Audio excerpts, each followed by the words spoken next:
Tabii hocaslar acil konuşacak sınavı. Hem de uyuk da sırar mı? Az zaman tamam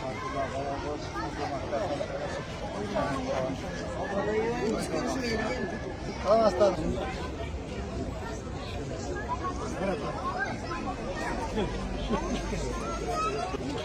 Bismillahirrahmanirrahim. Yok hocam. 1, 2, 3.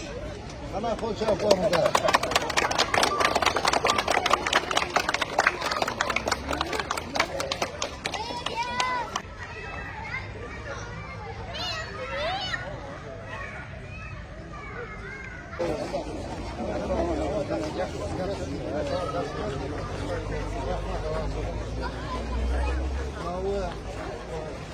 Здание именно занялся биологияның осы что келіп тұрады да соны азыр хат жазды хат жазып сіздерге парк жоқ ішке берші сізге елге парк беремін деп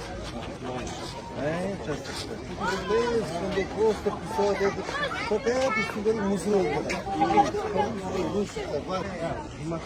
Сүйінбаев көшесі açılıp пайдалануға беріліп жатат бүгін.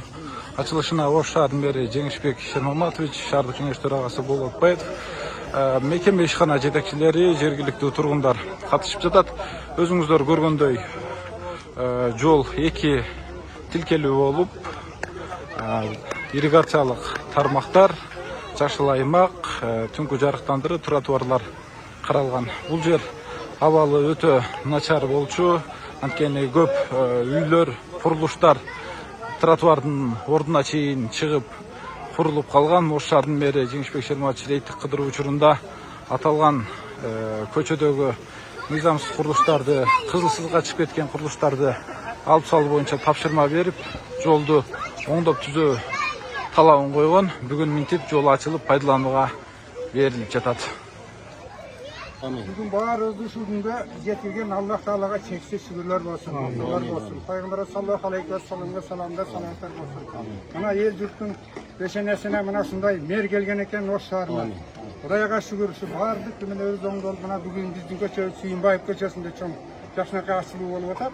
Yolumuz ayvay naşar bolçalı hazır bağır, eldim bağır suyunup, kuvanıp Allah'a şükür geltirip buna mer özge razı olup ışık öte, çok rahatsızlıklı bilgizip oturabız. Sizin işiniz işe versin.